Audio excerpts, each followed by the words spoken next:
Graça e paz, meus amados irmãos. Esta é a escola dominical do dia 14 de março de 2021. Estamos transmitindo de casa, que eu estou especialmente de quarentena.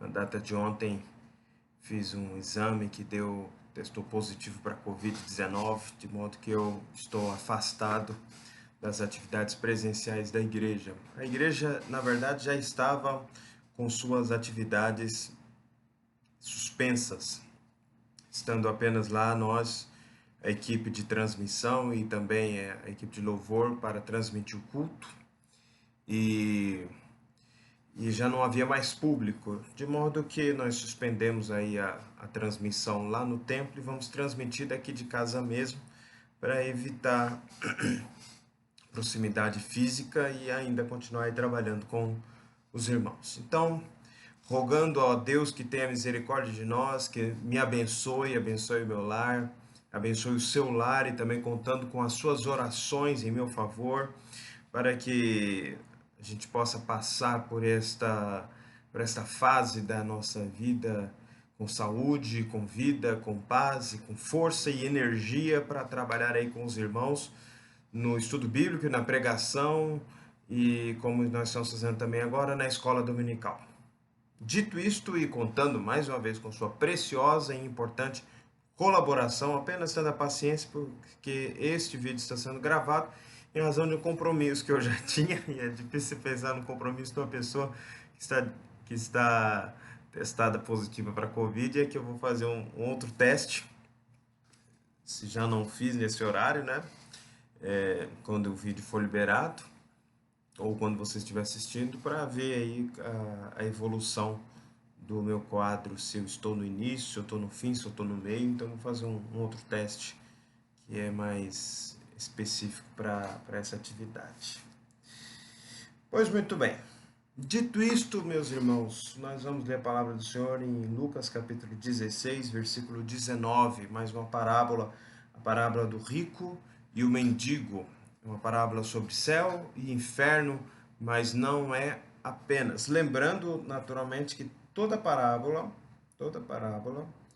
ela deve ser interpretada à luz de seu contexto original. E quando dizemos a respeito do contexto original, nós enfatizamos para o fato dos ouvintes, dos primeiros ouvintes. Então, considerando que no capítulo 16, no versículo 14, está escrito: os fariseus, que eram avarentos, ouviam tudo isto e ridicularizavam. Eram avarentos, gostavam do dinheiro, valorizavam quem tinha. Mas Jesus lhe disse: vós sois o que vos justificais a vós mesmos diante dos homens, mas Deus conhece o vosso coração, pois aquilo que é elevado entre os homens é abominação diante de Deus. A lei e os profetas vigoraram até João, desde esse tempo vem sendo anunciado o evangelho do reino de Deus, e todo homem se esforça por entrar nele. E é mais fácil passar o céu e a terra do que um tio sequer da lei. Ou seja, a lei não foi dada para ser agora violada, mas é agora que ela vai realmente e efetivamente encontrar a sua realidade concreta, o seu cumprimento. Agora ela será cumprida no seu propósito, na sua finalidade. Aí o Senhor coloca uma questão que já era ignorado e banalizada pelos fariseus: quem repudiar a sua mulher, versículo 18, casar com outra comete adultério, aquele que casa com a mulher repudiada pelo marido também comete adultério. E aí então entra na parábola em si. Diz o texto: ora, havia certo homem rico que se vestia de púrpura e de linho finíssimo e que todos os dias se regalava esplendidamente. Havia também certo mendigo chamado Lázaro, coberto de chagas, que jazia à porta daquele. Desejava alimentar-se das migalhas que caíam da mesa dos ricos, e até os cães iam lamber-lhes as úlceras. E aconteceu morrer o mendigo e ser levado pelos anjos para o seio de Abraão. Morreu também o rico e foi sepultado. No inferno, estando em tormentos, levantou os olhos e viu ao longe a Abraão e a Lázaro no seu peito. Então, clamando, disse: Pai Abraão, tem misericórdia de mim, manda Lázaro que molhe em água a ponta do dedo e me refresque a língua, porque estou atormentado nesta chama. Disse, porém, Abraão: Filho, lembra-te de que recebeste os teus bens em tua vida. Lázaro igualmente os males. Agora, porém, aqui ele está consolado, tu em tormentos. E além de tudo está posto um grande abismo entre nós e vós, de sorte que os que querem passar daqui para vós outros não podem, nem os de lá passar para nós. Então replicou: Pai, eu te imploro que o mandes à minha casa paterna, porque tenho 5 irmãos, para que lhes dê testemunho, a fim de que não virem para este lugar de tormento. Respondeu Abraão: Eles têm Moisés e os profetas, ouçam-nos. Mas ele insistiu: Não, pai Abraão, se alguém dentre os mortos for ter com eles, arrepender-se-ão. Abraão, porém, lhe respondeu: Se não ouvem Moisés e aos profetas, tampouco se deixarão persuadir, ainda que ressuscite alguém dentre os mortos. Meus irmãos, esta parábola é uma das mais assustadoras que Jesus contou. Solene, importante e gravíssima. Fala de realidades eternas, a realidade do céu e a realidade do inferno. E mais do que isso, ela descreve de certo ponto quem vai para lá, quem vai para o inferno. E Jesus aqui está colocando no inferno, na mesma pessoa, na figura deste rico, ele está pondo mais uma vez a teologia judaica e farisaica de ponta cabeça. Ou para você que assiste de fora de São Paulo, de cabeça para baixo. O que acontece? Vamos ver, passar versículo por versículo e retirando de cada um deles as lições mais preciosas. Havia certo homem que se vestia de púrpura e de linho finíssimo, e todos os dias se regalava esplendidamente. O homem era muito rico. E como nós lemos no versículo 14, os fariseus entendiam que riqueza é sinônimo de bênção. E pobreza e doença é sinônimo de maldição de Deus. Hoje, por exemplo, eu sou uma ilustração disso. Eu estou com Covid. Me solidarizo por quem já passou por isso. E por quem está também nessa situação. Cansei de ouvir falar que crente não pega Covid. Eu nunca considerei a minha fé uma grande fé e lá grande coisa. Mas a partir do momento que eu vi certos homens de Deus pegando Covid, lutando contra o Covid, duas eram situações que eu poderia falar. Estão pagando ou não, Covid dá em crente, dá em não crente.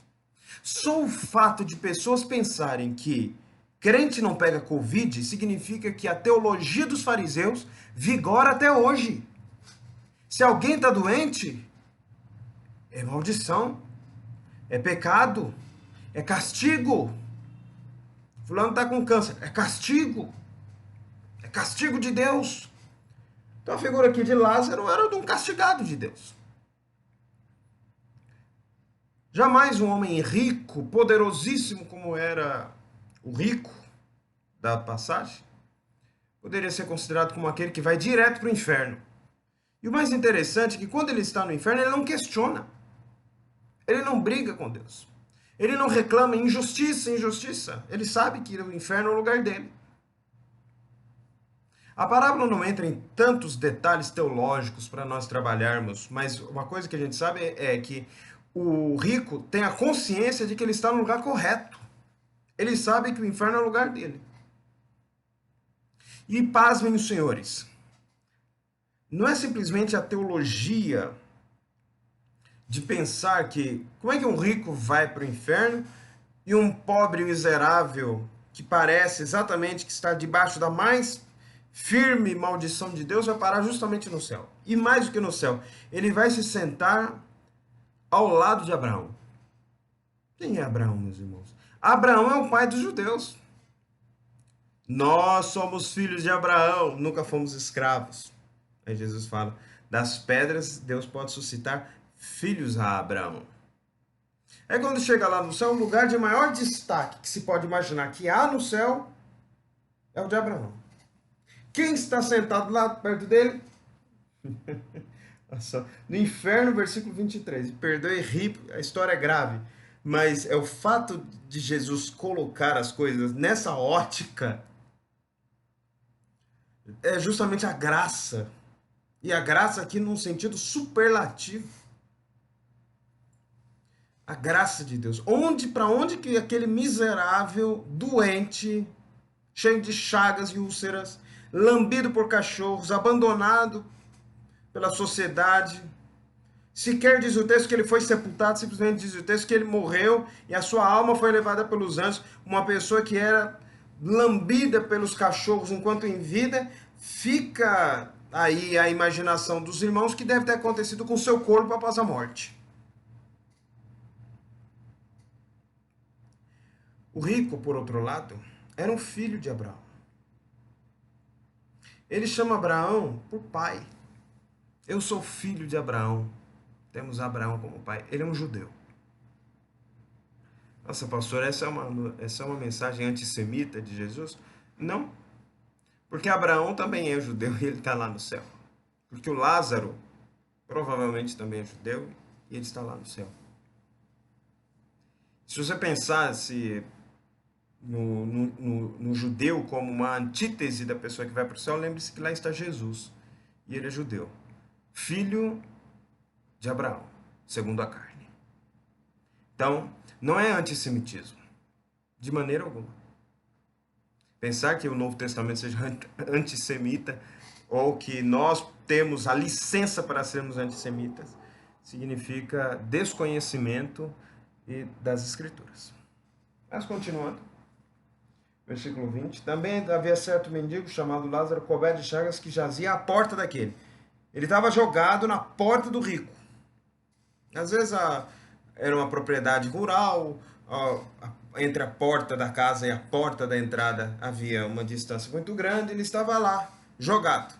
As pessoas entravam, as pessoas saíam, aquilo não lhes incomodava. Não sei se você já andou pelo centro de São Paulo, mas talvez aqui em Paraguaçu eventualmente a gente encontre uma situação parecida, e tem aquelas pessoas dormindo na rua. E a gente simplesmente salta aquelas pessoas dormindo e acabou.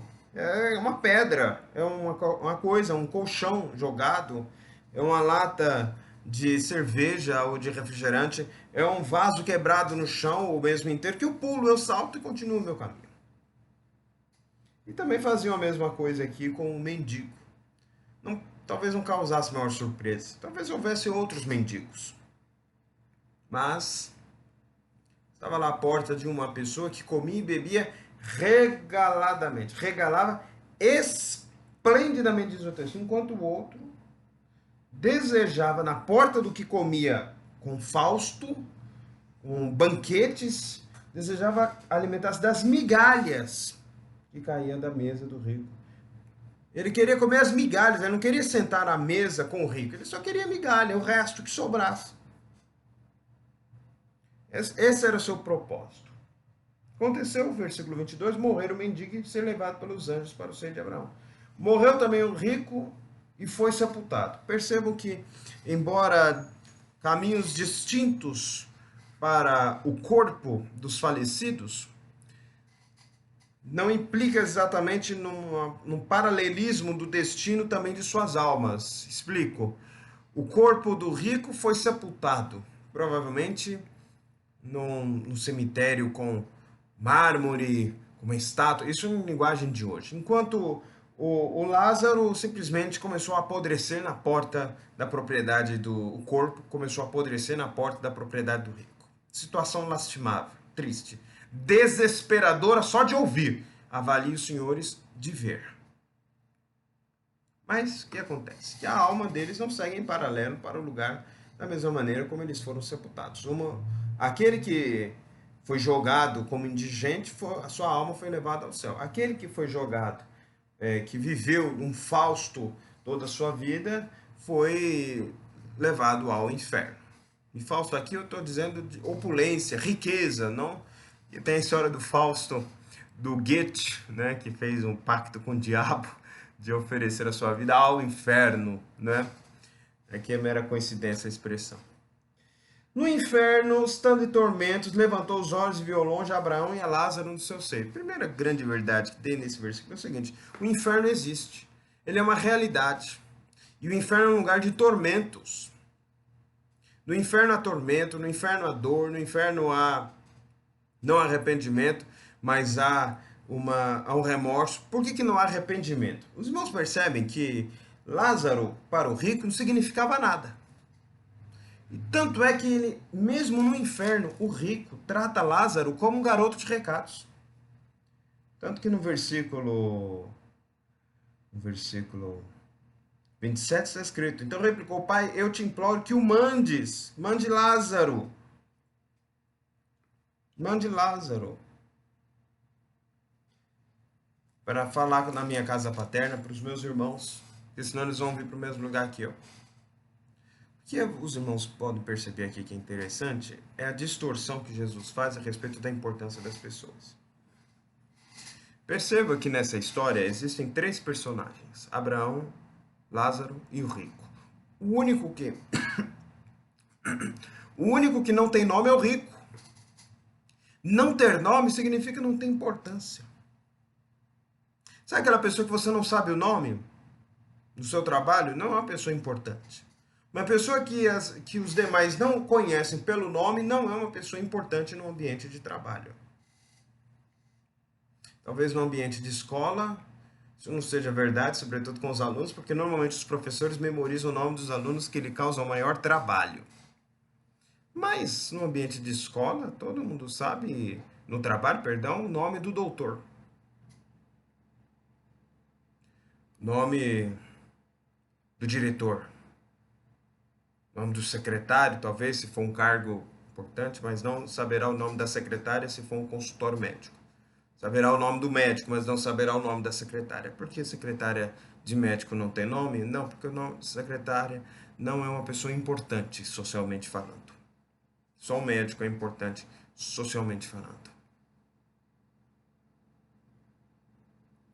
E alguns, além de não saber o nome das pessoas, ainda tratam o garoto de alguma coisa. Garoto de recado, aquele menino que fica na porta, vendo os nomes, né?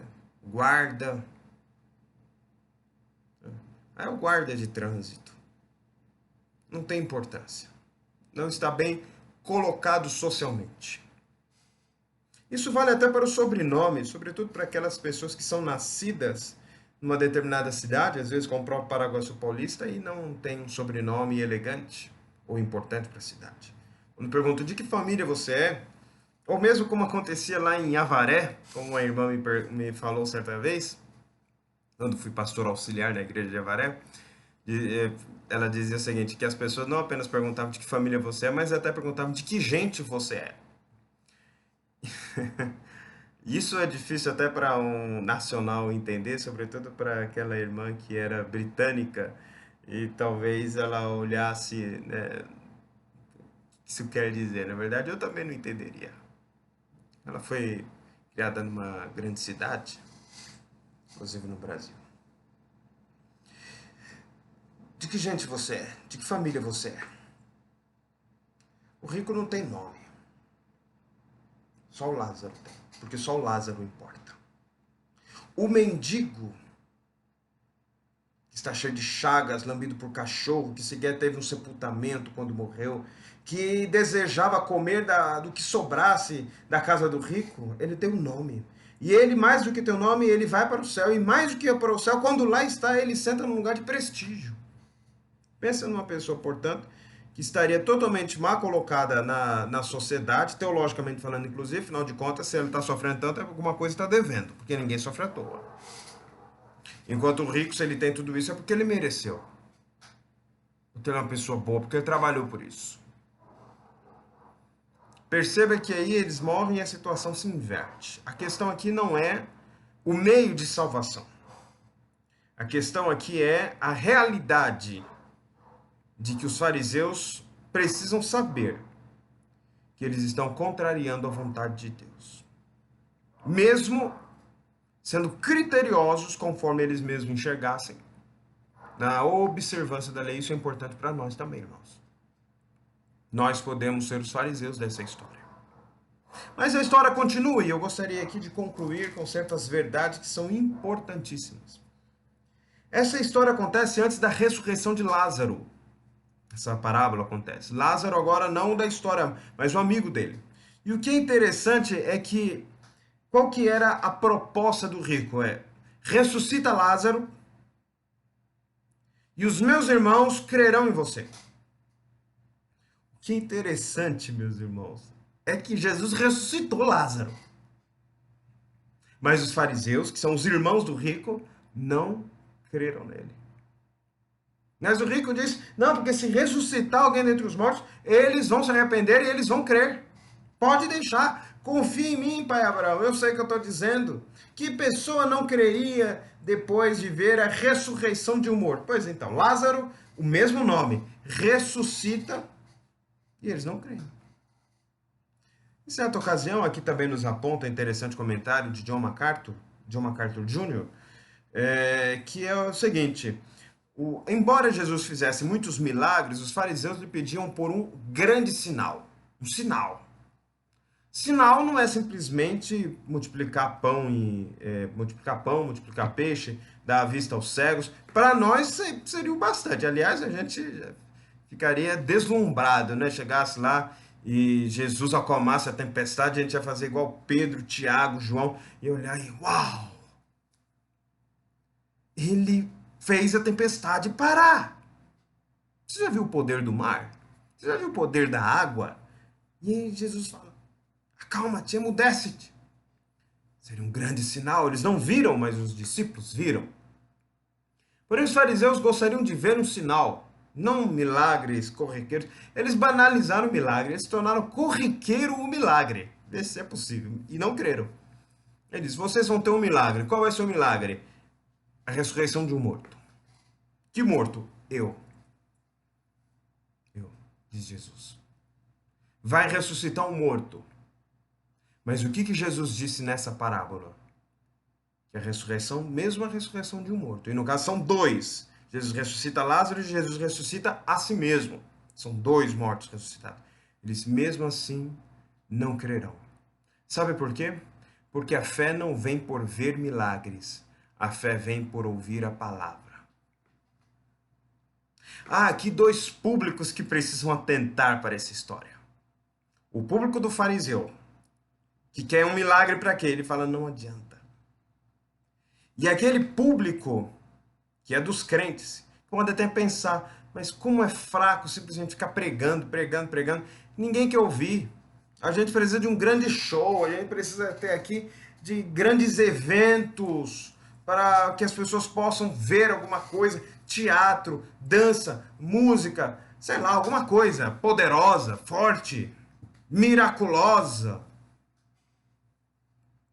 Uma tenda de milagre, como diria o Jorge Amado. Não sei até que ponto ele tinha o conhecimento ou usava isso também de outras fontes, mas os evangélicos, de uma maneira geral, sabe que alguns grupos faziam tendas como de circo para fazer culto. E nesses cultos eram verdadeiros milagres com pregadores itinerantes. Isso era bem mais comum nos Estados Unidos do que aqui. Mas aqui tem alguma coisa parecida.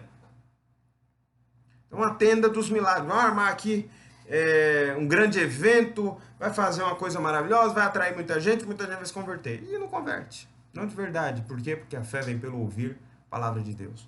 Por isso o texto diz, ó o que o texto diz, versículo 17. É mais fácil passar o céu e a terra do que cair um tio sequer da lei. A lei não será revogada, a lei será cumprida. O seu propósito será atingido. O objetivo final da lei se concretizará. A lei, portanto, anuncia Jesus e ela deve ser interpretada à luz de Jesus. E ela é suficiente, quando compara a vida de Jesus com a lei, ela é suficiente para que as pessoas respondam com fé. E é justamente o que os autores do Novo Testamento vão fazer. Eles vão interpretar a lei à luz de Jesus. Eles vão pegar todas as figuras que havia na lei e nos profetas e vão interpretar. Por isso a importância de ler o Novo Testamento com as lentes do Antigo Testamento. Como fala G. Kabyle, como declara também outros eminentes pastores, como D.A. Carson nos Estados Unidos. Aqui no Brasil, não sei se tantas pessoas eu ouço falar a respeito dessa temática, embora eu veja isso sendo na prática por alguns pregadores sendo visto. Mas a ideia não é tão difusa, não é tão defendida. Nesse sentido, meus irmãos, a mensagem é dupla. Não confie em milagres, confie na palavra. Confie na pregação da palavra. A fé vem pelo ouvir a palavra de Deus. Milagres apenas edificam aqueles que já são crentes. Quem não é crente, quem é descrente, não passa a ser crente. Embora os irmãos percebam que o rico, que é uma pessoa sem importância, que é uma pessoa sem nome, embora benquisto e considerado pelos fariseus porque era rico, e nós lemos também no versículo 14 que os fariseus eram avarentos, então quando Jesus criticava o acúmulo da riqueza por si só, ele era ridicularizado, né? Como se aquela pessoa está falando mal da riqueza porque ele é pobre. Se ele fosse rico, ele não ia ficar falando mal, não ia ficar falando mal da riqueza. Bem, meus irmãos, então é isto. Espero que os irmãos sejam edificados por esta parábola, tanto quanto eu fui. O rico e o mendigo. Não estou pretendendo morrer, não, porque parecendo a pessoa está com Covid, pregar sobre o céu, pregar sobre o inferno, parece que ele está planejando morrer. Não, não estou, não. Estou planejando sair dessa rápido. Continuar pregando aí para os irmãos e espero em Deus que a gente assim saia, todos nós, dessa situação de pandemia. Que Deus nos abençoe e que isso aconteça. Bem, vamos orar, meus irmãos, hoje de noite, a gente pode voltar para as 19h30, será? Vamos conversar sobre isso. Não conversei sobre isso no conselho.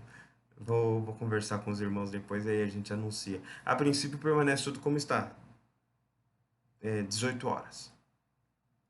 A princípio, tá? Se houver alguma alteração, a gente conversa. Então, se não houver se a gente não falar novidade, permanece tudo como está. Lembre-se de fazer o depósito para a Santa Casa da Misericórdia. Nossa igreja está arrecadando uma oferta para depositar e para doar para a Santa Casa, para comprar kits de lençóis para a UTI da Santa Casa de Misericórdia de Paraguaçu Paulista. O conselho votou uma verba, os demais irmãos também já levantaram aí valores quase na mesma quantidade ou mais ou menos na mesma quantidade do valor aprovado pelo Conselho, para que a gente possa abençoar a cidade, assim como nós também temos sido abençoados pela cidade de Paraguaçu. Deus tem usado Paraguaçu para nos abençoar. Vamos orar, meus irmãos? Senhor, te agradecemos a tua palavra que lemos e te pedimos que tu continues a nos edificar por esta palavra bendita, que nos fortalece, nos anima e que nos edifica.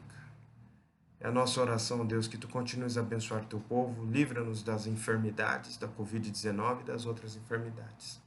Continue a sustentar-nos, ó Deus. É a nossa oração em nome de Jesus. Amém. Deus te abençoe e até o nosso próximo encontro, se Deus quiser, hoje de noite.